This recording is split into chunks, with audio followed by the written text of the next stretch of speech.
हाँ सर वो medical thanks great है You CEO has cultivated the village well.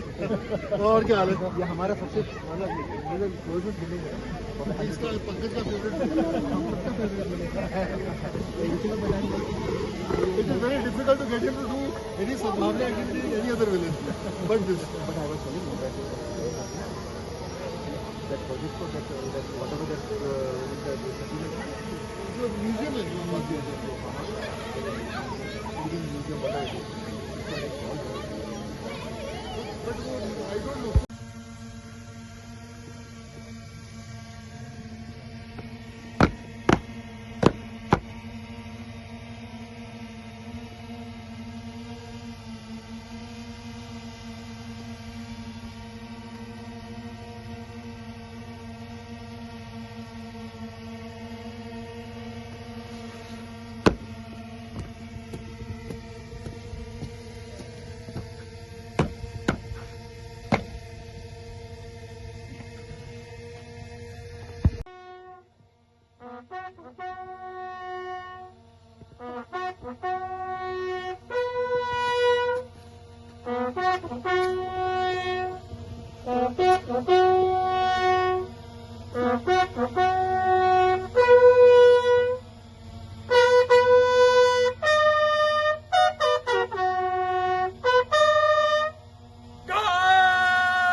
मेरी यूनिट 43 GR है, 4/3 गुरखा राइफल्स, और 99 में हम लोग यहाँ पर बटालिक सेक्टर में डिप्लॉयड थे।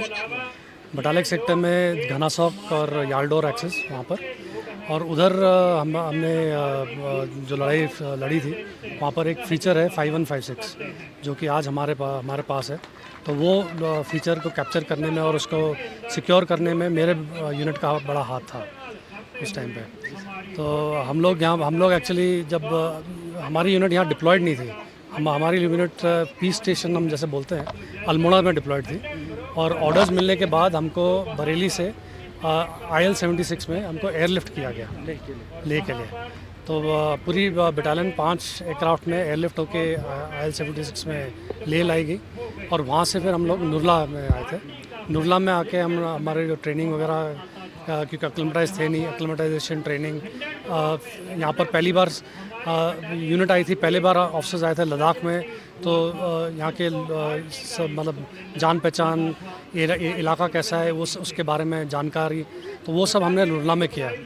इसी दौरान बाकी जगह जैसे एक्शन वगैरह चल रहा था, और बाकी यूनिट्स जो खालूबार, जुबार, पद्मागो, 5203 वगैरह, इनमें एक्शन चल रहा था। तो उसी के सब्सिक्वेंट आगे के जो फीचर्स हैं उनको कैप्चर करने के लिए मेरी बटालियन को नियुक्त किया गया। सर कितना स्ट्रगल, कितना चैलेंज था सर उस वक्त? तो मेरे ख्याल में इतना वेल एक्विप्ड भी हम नहीं थे, और काफ़ी चैलेंज भी थी सर, काफ़ी टेरेन जो था वो बिल्कुल सख्त था सर। कितना चैलेंज था सर ये कैप्चर करना? चैलेंज बहुत ज़्यादा चैलेंज था, क्योंकि उस टाइम पे ना तो हमारे पास स्पेशल क्लोथिंग था, ना हमारे पास प्रॉपर इक्विपमेंट था, हमारे पास एम्यूनिशन की कमी थी। हथियार हमारे पास पुराने 7.62 उस टाइम पे SLR होता था, इंसास आने स्टार्ट हुए थे उस टाइम पे। गाड़ियाँ हमारे पास पुराने टाइम की थी, नई गाड़ियाँ इंडक्ट हुई नहीं थी, और आए दिन कुछ ना कुछ ख़राब होता रहता था। ना तो उस टाइम पे GPS वगैरह था, ना डिजिटल कैमरास थे, ना टेलीफोन्स थे, हाईटेक टेक्नोलॉजी नहीं थी, कोई हाईटेक टेक्नोलॉजी था नहीं। बिल्कुल हमको मतलब अपने जो भी जुगाड़ बोलो या फिर आप जो बोलो कि उसमें सूझबूझ के तौर पे हमको अपना सारा कार्रवाई करनी होती थी।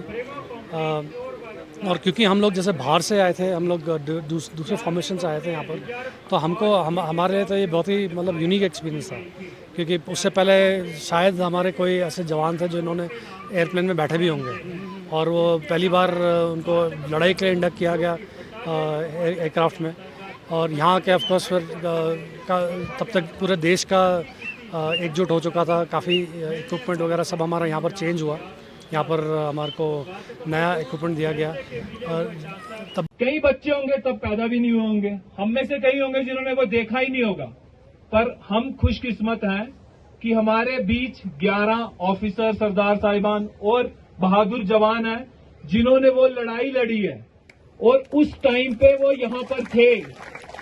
वो आपके साथ अपने एक्सपीरियंस शेयर करेंगे, आपने उनको देखना है, सुनना है और जिसका कोई सवाल हो वो पूछना भी है। अब मैं वो अपने जो 11 गेस्ट हैं,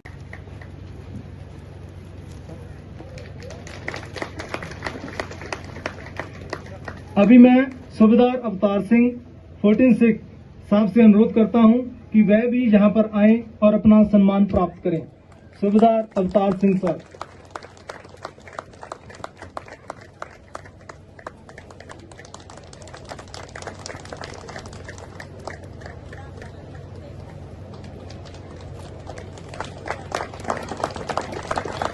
अभी मैं सूबेदार सतगुर सिंह 14 सिख साहब से अनुरोध करता हूं कि वह जहां पर आएं और अपना सम्मान प्राप्त करें।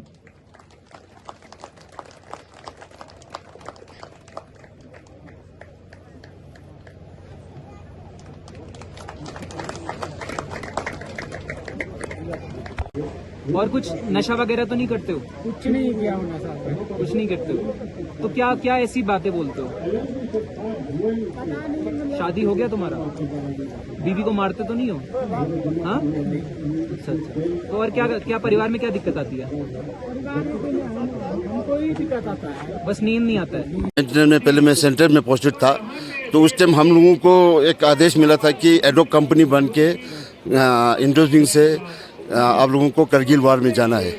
तो हमें ले गया था इंडोजिंग में, वहाँ से एक एडोक कंपनी बना के कर्नल सोनांगचुक हमारा कंपनी कमांडर था, उनके साथ हमको लाया गया। तो कर्नल सोनांगचुक साहब इधर से करगिल हवेली में चला गया, हम लोगों को बाय रोड यहाँ पर लाया गया। पहले हमको ये यहाँ पर दाह में रखा गया एक दिन, दूसरा दिन हमको रात को यहाँ पर लाया। तो रातों रात हमको यहीं से मेन पैक, यहीं से ये जो मेन रोड के से हम लोग को मेन पैक भेजा गया। तो हम एक दिन में पूरा अपना मेन पैक के साथ हम हंडंगब्रोक में पहुंचा। जैसे हम हंडंगब्रोक में पहुंचा, हम लोग को खिचड़ी छिड़ी खाने के बाद थोड़ा सा आराम किया। फिर रात को आदेश मिला कर्नल सोनांगचुक साहब से कि आप लोगों को जाना है 10 जवान को मेन पैक के साथ अपना पूरा इक्विपमेंट लेके। तो मेरे साथ एक हनु वाला था, नाम उसको मेरे को याद नहीं है। हम 2 और कर्नल सोनांगचुक बिना मतलब मेन पैक का पूरा सामान नहीं लेना है।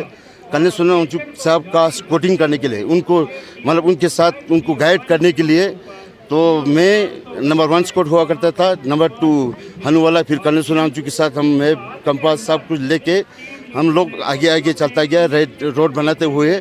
तो 10 जवान को ले जाके हमको उधर टोंगुल नाले में छोड़ने के लिए। तो इनको ये बताया गया कि आपको ओपी करना है, आपको ओपी करने के लिए वहाँ ले जाना है। तो हम यहाँ से 28 तारीख को लेके गया। जैसे हम उधर पहुँचा तो उनको एक बेस बना के उधर रखा। मैं और कर्नल सोनांगचुक साहब ऊपर चढ़ा था। थोड़ा आगे जाने के बाद बर्फ़ बहुत ज़्यादा था, तो कर्नल सोनांगचुक साहब बर्फ़ में गिर गया, नीचे गिर गया। तो मैंने उसका अपना हथियार को सीलिंग बांध के साहब को ऐसे खींचा, साहब को बाहर निकाला। फिर कर्नल साहब ने बोला तबगेस हम दोनों आगे नहीं जा सकता, अभी हम लोग आगे नहीं जाएंगे, हम लोग रात हो जाएगा, वापस चलते हैं। बेस बिछा के कुछ चाय शाय पीते हैं, फिर हम लोग नीचे हंडंगब्रोक में जाते हैं। फिर हम लोग चाय शाय पिया, आ गया वापस हंडंगब्रोक में। दूसरे दिन सुबह मेरे को एक लास्टनिक किशन था सिग्नल कंपनी का, उसके साथ सेट लेके मेरे को भेजा गया कि उनके साथ कम्युनिकेशन करने के लिए। तो कम्युनिकेशन करने के बाद काफ़ी देर के बाद मेरे को एक हवलदार रिंचन, अभी उस टाइम सिपाही था, रिंचन का एक मिलाप हुआ। उसने बोला कि हमारे ऊपर दुश्मन का अटैक आ रहा है, पूरा गोला बारूद ख़त्म हो गया।